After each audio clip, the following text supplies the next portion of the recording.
5년 연속 아마존코리아의 공식 파트너, 4년 연속 쇼핑코리아의 공식 파트너로 활동 중인 유일한 글로벌셀링 종합 에이전시 주식회사 팸글로벌의 대표 서주영입니다. 저희의 교육, 컨설팅, 운영 대행, 판매 대행, 배송 대행, 그리고 전문가 매칭 서비스까지 정말 다양한 서비스가 궁금하시다면 아래 보이는 홈페이지 주소 혹은 저희 채널 우측 상단의 홈페이지를 클릭해서 확인을 해주시기 바랍니다. 자, 구독, 좋아요, 알람 설정 잊지 않으셨죠?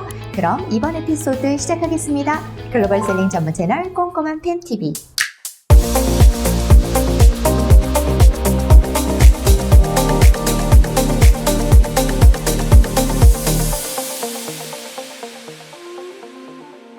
안녕하세요, 서주영입니다.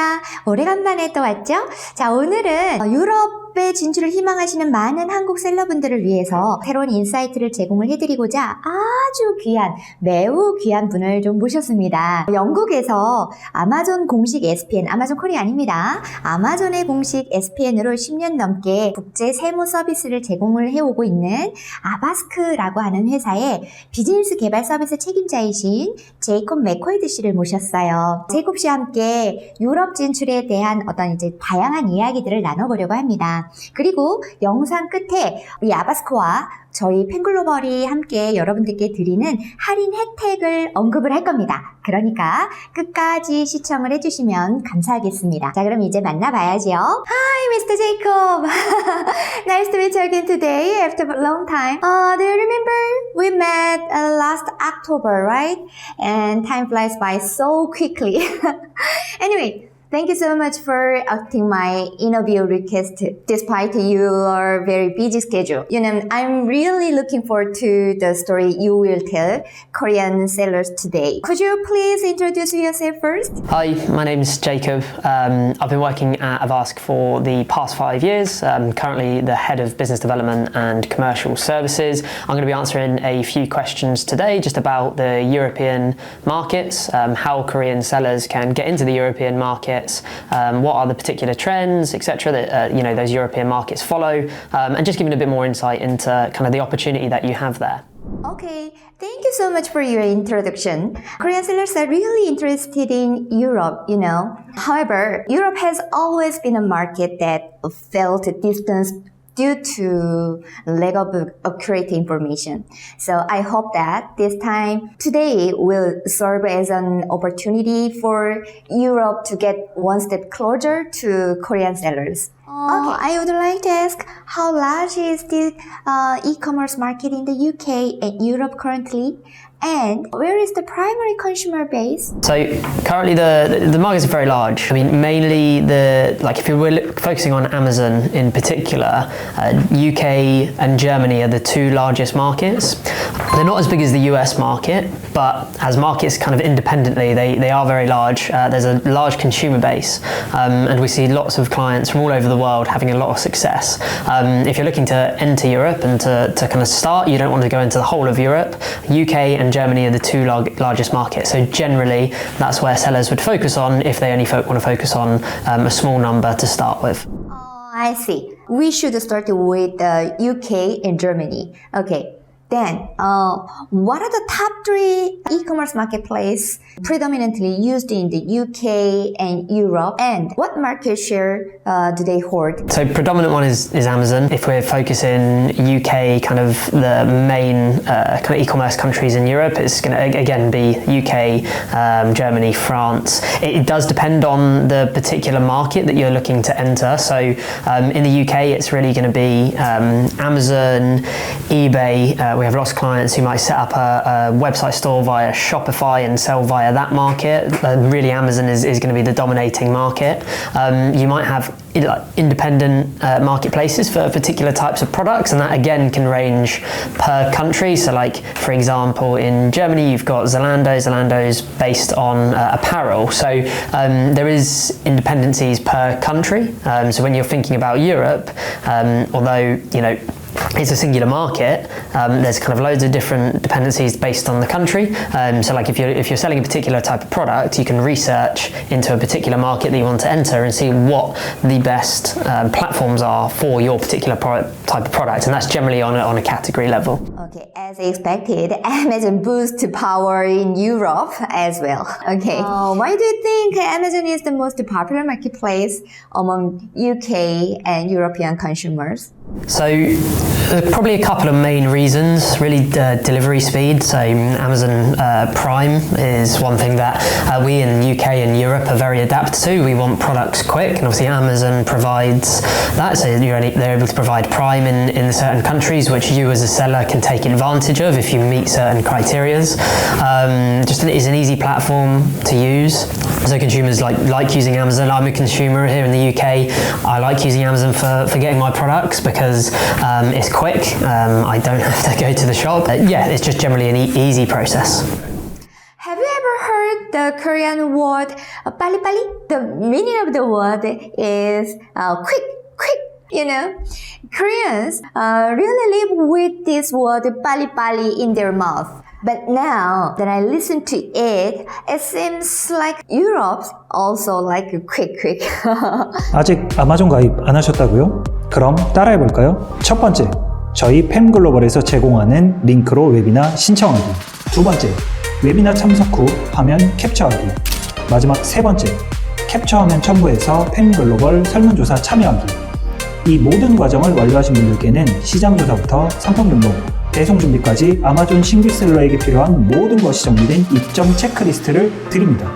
지금 바로 웨비나 신청하세요. Let us move to next question. Purchasing trends similar in Europe, UK to the United States? Similar, yes. I mean, again, there's going to be independencies based on countries. I'd say UK is probably the most similar to US. One, like obviously it's an English-speaking country. There is some differences in the language that we speak, but for the majority it is the same. Certain categories and products can have, different ways they're interpreted in different countries. And again, it's very, very much independent in your product. Like it's very similar kind of trends, but like, if you're trying to be very, very specific, you need to look into the particular category. Obviously, when we go into mainland Europe, so like Germany, France, Italy, Spain, etc., they're all different cultures, so they do probably have slightly different purchasing trends specific to certain types of categories. So my advice to any seller looking to get into a market, like research in depth the type of product that you're selling, how it's identified in that market, and kind of what would be best. So I wouldn't say what was best, like how to best approach a market. So like you might have a particular type of product that sells a lot better in, say, Germany than it would in France and Italy, or it might sell better in Italy than it would in France or Germany, or vice versa. That's really true. Yeah, you gave me a wise answer to my foolish question. Since each country is very different, so it is necessary to conduct thorough market research in advance. Okay. Why should Korean sellers enter the Amazon UK and European markets? So from my experience, I've spoken to lots of sellers from all over the world. They've had a lot of success selling in the UK and Europe. Like a typical case for me, speaking with a client, would be someone selling in the US. They might have started their Amazon journey in the US market. They might now be looking for kind of a new revenue stream. Typically, people would look to UK, Europe as the next for Amazon, as the next kind of largest market you can get into. So I mean, a very, very short answer is why wouldn't you? Because there's additional revenue to be made there. It's like the UK in particular, if you're already selling in the US, from experience, when I went to Korea last year in November, lots of sellers are already in the US. That's the market that you had entered. And UK is, it's the same language. It's another English speaking. So if you're looking just to test the market or just to see, UK would probably be the natural next step. It's the one that you would have the least amount of work to do on because of the fact it is the same language.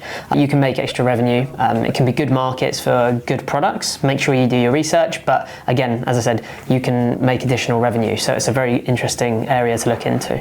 I understood what you were saying is that since the US and UK are markets that share same languages, there is less additional work to be done, and additional profits can be made more quickly. Yeah, I understood. But however, even if Korean sellers want to enter the market, it'll be difficult for them to grow if the perception of Korean products in the UK and Europe is poor. So, the perception and response of people in the UK and Europe toward Korean products? I wouldn't say there's necessarily a particular perception. I mean, specifically on Amazon, if I'm honest, consumers aren't really aware of where the products are from when they're actually purchasing them.